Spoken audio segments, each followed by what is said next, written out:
Elhamdülillah, qardaşlarla Məscid-i Nəbəvidə oturmuşuq. Allah Teala'nın izni ilə Allah Teala bu neməti, bu xeyri nəsib etdi. Buna görə Allah'a həmd olsun və daha məclisə daha gözəllik olsun deyə Allah Resulü sallallahu aleyhi və səlləmin hədislərindən də dedik xatırlayaq. Və qardaşlar, bugün sizə Allah Resulü sallallahu aleyhi və səlləmin keçmişdən rəvayət etdiyi, sahabələrinə danışdığı hədisi xatırlatmaq istəyirəm. Və bu Allah Resulü sallallahu aleyhi və səlləmin metodlarından bir metod idi. Yəni, bir çox hədislərdə siz görə bilərsiniz ki, Allah Resulü sallallahu aleyhi və səlləm sahabələrin imanını artırmaq üçün, sahabələri dində daha sabit qalmaqları üçün keçmişlərdə olan hadisələr danışardı. Keçmişdə baş vermiş hadisələri danışardı və onlardan bir ibrətlik, bir örnək hadisəni inşallah xatırlatmaq istəyirəm. Və o da hansıdır qardaşlar? Keçmişlərdə Allah Resulü sallallahu aleyhi ve sellem onu sahabələrə danışır. Keçmişlərdə bir şah olur, bir padşah olur və onun da bir sehirbazı olur.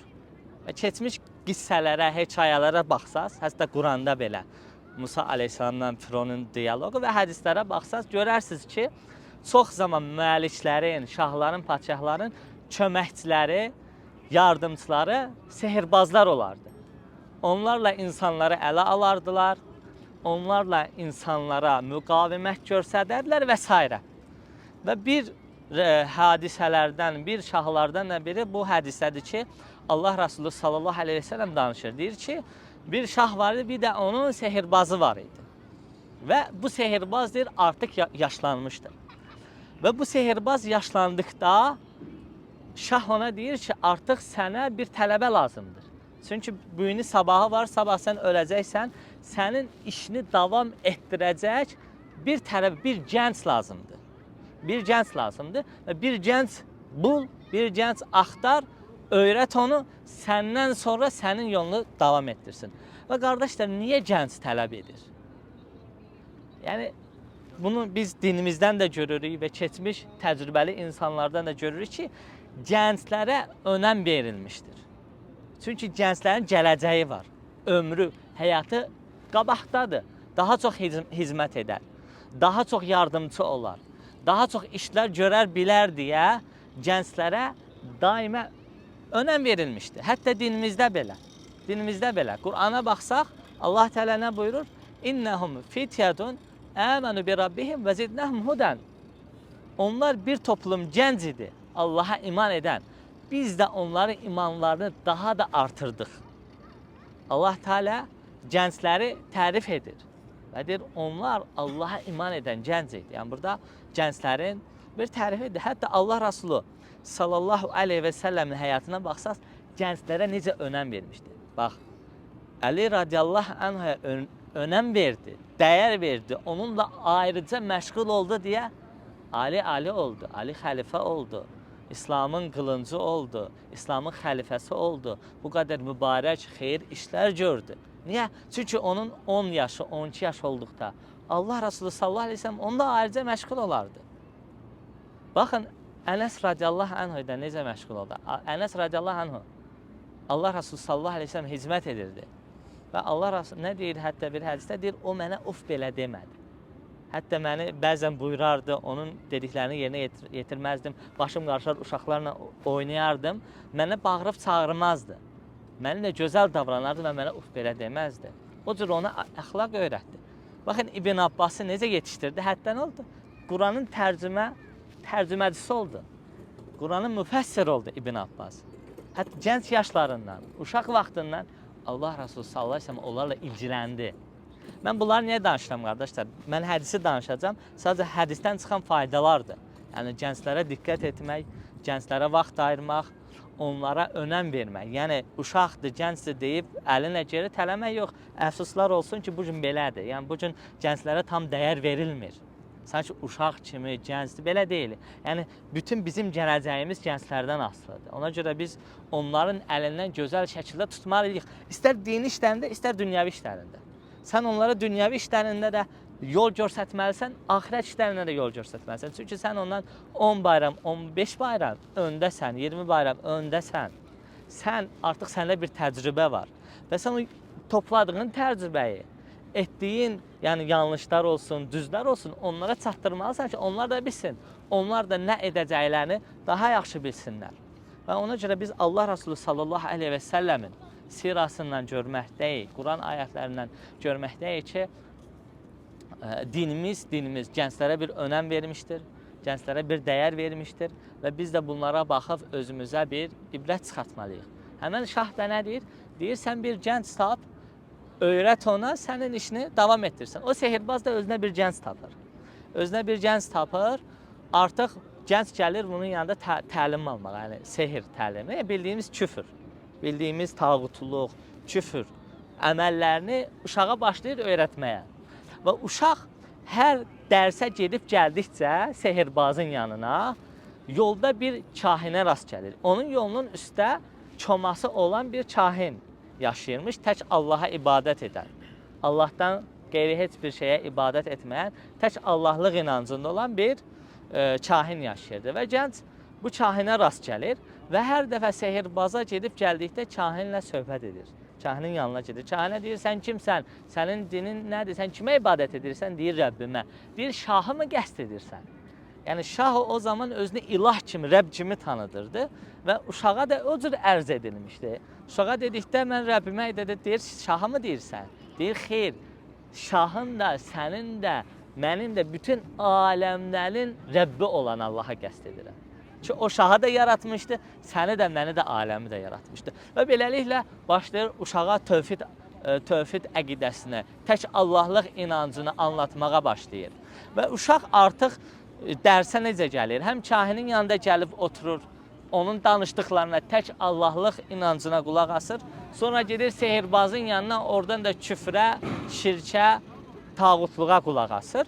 Və artıq uşaq fikirləşir ki, bunların hansı düzdür? Belə deyək, uşaq çaşbaş qalır.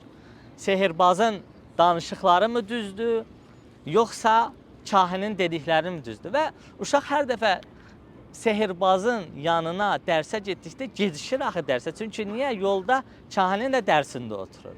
Və gecişdiyinə görə sehirbaz da belə deyək də çox bir qəddar biri. Ümumiyyətcə, qəlbində din, iman, Allah qorxusu olmayan insanlar sərt olur qəlbləri, mərhəmət olmur və uşağı döyür. Uşağa işgəncə edir ki, niyə gec qalırsan dərsə. Və uşaq bu məsələni kahinə danışır, deyir ki, bəs belə-belə mənə əziyyət etdi.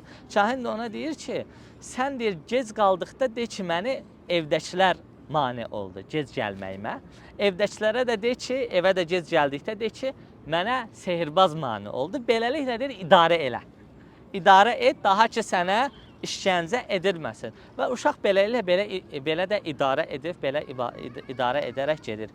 Və günlərin bir günü uşaq fikirləşir, yəni qəlbində hansı düzdür? Sehirbazın dediyi mi düzdür, yoxsa kahinin mənə danışdıqları mı düzdür? Və bir gün kəndə gəldikdə, kənddə insanların yolunu kəsəcək bir heyvan peyda olunur. Hansılar ki, bütün insanlar qorxuya düşür və yolu keçə bilmirlər heyvanın qorxusundan. Böyük ilan mı deyək, böyük div mi deyək, nə deyərək deyək, bir heyvan peyda olur və uşaq qəlbində deyir, ey Allahım, əgər kahinin dedikləri doğrudursa, bu heyvanı öldür. Bu heyvanı öldür. Əgər kahinin dedikləri sənin qatında sehirbazın dediklərindən daha doğrudursa, bu heyvanı öldür. Və əlində bir sopa götürür, bir daş götürür, heyvanı atır və heyvanı öldürür. Və onda artıq qəlbinə bir yəqinlik hasil olmuş olar, artıq kahinin dedikləri doğrudur. Və beləliklə gəlir bu hadisəni, kahinə danışır. Kahin deyir ki, sən artıq ən üstün bir mərtəbəyə ulaşmışsan. Sən artıq məndən də üstünsən. Və yaxında başıma imtahanlar gələcək, müsibətlər gələcək. Belə olduqda mənim yerimi demə. Və kahin də elmli birisi olur. Bilir ki, salih kəslər peyğəmbərlər, övliyalar hər zaman imtihana görmüşlər və ən ağır imtihan görmüşlər. Ən ağır imtihan görmüşlər. Bu da cənnətin yoludur. Allah Teala nə deyir? Sizdən öncəkilərin başına gələnlər sizin başınıza gəlməyincə cənnətə girməyi mi düşünürsünüz? Yəni sizdən əvvəlkilərin başlarına nə cür imtahanlar gəlmişdi? Və beləliklə artıq Allah Teala uşağa bərəkət verir. Uşaq Allah Teala'nın övliyalarından bir övliya olur. Və başlayır ki, Allah Teala'nın izni ilə xəstələrə şəfa verməyə, körlərin gözünü açmağa, müxtəlif xəstəliklərə şəfa verməyə, yəni Allaha dua edərək. Artıq Allah qatında salih bir kəs olduğuna görə Allah Teala onun duasını tez qəbul edir və bu xəbər yayılır. Artıq uşaq rahib kimi, yəni belə deyim, çomada gizlənmir. Kənddə yaşayır, müxtəlif yerlərə gedir və Allah Teala yaxın olur, Allaha dua edir, müxtəlif insanların dərdinə əlac bulur. Artıq tanınır uşaq. Və şahın da, həmən ölkənin şahının da ən yaxın dostu, vəziri kör olur. Və bu xəbəri eşitir. Yəni heç bir yerdə əlac, dərd bula bilmir. Və bu xəbəri eşitir ki, belə bir uşaq var, körlərin gözünü açır, karları düzəldir, xəstəliklərə şəfa bulur. Və bu uşağın yanına gəlir. Və elə sanki ölkədə olan ən zəngin insan olur. Gəlir uşağa deyir ki, istədiyin malı mülkü verirəm sənə. Yəni, nə qədər mal mülk, qızıl, gümüş, pul vahidləri, nə istəyirsən sənə verirəm, mənim gözümü aç. Amma uşağın bu şeylərdə gözü yoxdur ki. Yəni, uşaq qızıl axtarmır ki, uşaq zənginlik axtarmır ki. Yəni, uşaq deyir ki, mən deyir, bunlar mənə lazım deyildir. Mən bunlara görə, mən deyir, şəfa verən deyiləm deyir. Şəfa verən Allahdır. Əgər deyir, sən Allaha iman edərsənsə, deyir, kimi deyirsən Allah deyir, şahım deyir, yox. Şahın da, mənim də, sənin də və aləmlərin Rəbbi olan Allah'a deyirəm. Hər şeyi yaradan Allah'a deyirəm. Əgər deyir, ona iman edərsənsə, mən də deyir, ona dua edərəm. O sənin gözlərinə şəfa verir. Baxın, uşağın qəlbindəki olan ixlasa, qəlbində olan Allah sevgisinə, Allah tələbətinə ki, dinini ucuz mal üçün satmır. Bugün müsəlmanların halına baxırsan, istəyir tələbə olsun, istəyir qeyri tələbə olsun, harda bir xeyir var, o xeyir üçün danışırlar. O xeyir üçün fətva verirlər. Haqq tərəfi haqqı axtarmaq üçün deyil, haqq üçün deyil. Nədir, mənə dünyalıq kar hardan gəlir? Mən gedim oraya. Allah, din sevgisi yoxdur insanların qəlbində. Yəni, bəzi insanları dinlərini ucuz bir mal qarşılığında satırlar. Nədir, ətrafında 500 nəfər olacaq, nədir, gəlir yeri bu kəslərdəndir, filan kəslərdəndir. Başlayırlar onlar üçün din yaşamaq, nəfsi din yaşamaq. Bu insanlar nə dünyada, nə axirətdə heç bir şey qazanmayacaqlar. Heç bir şey qazanan müxlislər olacaq. Allah üçün belə hədisdə zikr etdiyimiz belə insanlar olacaq ki, onlar etdiyi əməlləri Allah rızası üçün edərdi. Dünyalıq qarşılıq üçün yox. Dünyalıq qarşılıq üçün yox. Bugün insanlar bir kiçik dara düşdükdə artıq başlayırlar əqidələrindən, dinlərindən sapmağa. Bir kiçik imtihan gəldikdə öz dostlarını arxadan vururlar. İnsanların halı bu cür olubdur. Artıq Allah sevgisi Allah üçün az insanların qəlbində vardır. Ona görə bu hadisələrdə bizim üçün ibrət var. Baxın, uşaqdır, gəncdir, amma Allaha qarşı olan müxlisliyinə baxın. Deyir, dünyanı sənə verim. Deyir, yox, mənə bu lazım deyil. Sən Allaha iman elə. Allaha dua eləyərəm, deyir. Və beləliklə o insan da Allaha iman edir və uşaq Allaha dua edir, gözünü açır Allah Əzzə və Cəllə. Gözünə şəfa verir. Və sonra şahın yanına getdikdə şah deyir, gözlərinə kim şəfa etdi? Deyir, Rəbbim. Deyir, məndən başqa sənin Rəbbin mi var? Deyir, var. Mənim də, sənin də Rəbbim tək olan Allah. Və şah ona deyir, ona əzab eləyir. Bu şeyi sənə kim danışdı, kim dedi, bu fikri, bu əqidəni? Uşağı deyir, sonra uşağı gətirir, uşağa əziyyət eləyirlər. Bu əqidəni, bu fikri sənə kim danışdı? O da kahinin yerini deyir. Təbii ki, şiddətli bir əzab olunur o insanlara və əzaba dözəməyəkdən və deyirlər bu dini, bu inancı kim danışdı deyə və şah üçünü də toplayır bir araya. Üçünü də toplayır bir araya, öz dostundan başlayır, vəzirindən. Deyir, dinindən dön. Dönmədikdə öldürür. Necə öldürür? Belə deyək, mişmarla kəsir. Bizim dildə desəm xırxı deyirik, belə deyək də. O cür kəsilirdilər, amma dinlərindən dönmürdülər. İnanslar və elə də öz dostuna deyir, dinindən dön, dönmür, öldürür. Sonra rahibə deyir, dinindən dön, dönmür, öldürür. Uşaq da görür bunu, gözünün qabağında olur ki, sıra buna gələcək. Sıra buna gələcəkdir.